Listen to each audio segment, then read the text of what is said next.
Halo, perkenalkan saya Putri Oktaviana Prayoga, NRP 130123052. Pada video ini, saya akan mempresentasikan analisis salah satu soal dari MIT Principle of Microeconomics yang membahas perilaku perusahaan monopoli dan peran kebijakan pemerintah. Tujuan dari presentasi ini ada 3. Yang pertama, menjelaskan soal dan jawaban berdasarkan materi MIT. Yang kedua, mengaitkan analisis tersebut dengan literatur ekonomi mikro. Lalu yang ketiga, menjelaskan bagaimana AI digunakan sebagai alat bantu dalam memahami materi. Soal yang digunakan dalam presentasi ini berasal dari final exam. Soal ini membahas perilaku perusahaan monopoli melalui studi kasus perusahaan Intel sebagai satu-satunya produsen chip komputer. Intel diasumsikan sebagai monopolis, artinya Intel adalah satu-satunya produsen di pasar. Karena itu, Intel memiliki kekuatan untuk menentukan harga dan jumlah produksi, berbeda dengan perusahaan di pasar kompetitif. Nah, fungsi biaya produksi dinyatakan sebagai C of X sama dengan 2X kuadrat. Sementara itu, fungsi permintaan pasar adalah X sama dengan 12 dikurangi 0,25 kali harga. Dari data ini, kita dapat menganalisis keputusan produksi, harga, dan efisiensi pasar. Lalu ada konsep ekonomi.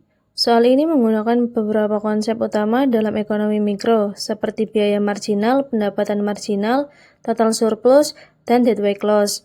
Konsep-konsep ini penting untuk memahami mengapa monopoli sering dianggap tidak efisien. Untuk marginal cost, langkah pertama adalah menghitung biaya marginal. Dengan menurunkan fungsi biaya total, diperoleh biaya marginal sebesar 4X. Artinya, semakin banyak chip yang diproduksi, biaya tambahan untuk memproduksi satu unit berikutnya akan semakin besar. Intuisi ekonomi. Keputusan ini menunjukkan bahwa monopolis sengaja membatasi jumlah produksi agar dapat menaikkan harga dan memperoleh keuntungan yang lebih besar. Lalu ada output efisien. Output yang efisien secara sosial terjadi ketika harga sama dengan biaya marginal. Dalam kasus ini, output efisien adalah 6 unit, yang lebih besar dibandingkan output monopoli. Selanjutnya, pada deadweight loss, perbedaan antara output monopoli dan output efisien ini menimbulkan deadweight loss, yaitu hilangnya kesejahteraan yang seharusnya dapat dinikmati oleh masyarakat. Untuk regulasi harga, salah satu kebijakan yang dapat dilakukan pemerintah adalah menetapkan harga yang sama dengan biaya marginal. Jika pemerintah menetapkan harga sebesar 24, Intel akan terdorong untuk memproduksi output yang efisien. Lalu ada subsidi. Itu kebijakan alternatif lainnya adalah pemberian subsidi per unit produksi. Dengan subsidi yang tepat, perusahaan monopoli akan bersedia meningkatkan produksinya hingga mencapai tingkat yang efisien secara sosial. Selanjutnya yang terakhir ada perbandingan kebijakan.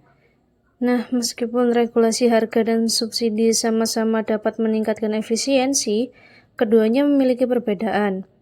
Regulasi harga tidak membutuhkan dana pemerintah, sedangkan subsidi memerlukan anggaran dan berpotensi menimbulkan beban fiskal. Nah, kaitannya dengan literatur apa sih? Analisis ini sejalan dengan teori monopoli yang dibahas dalam literatur ekonomi mikro klasik seperti Varian, Pindyck, dan Rubinfeld, serta Manqui, yang menekankan bahwa monopoli cenderung menghasilkan harga lebih tinggi dan output yang lebih rendah.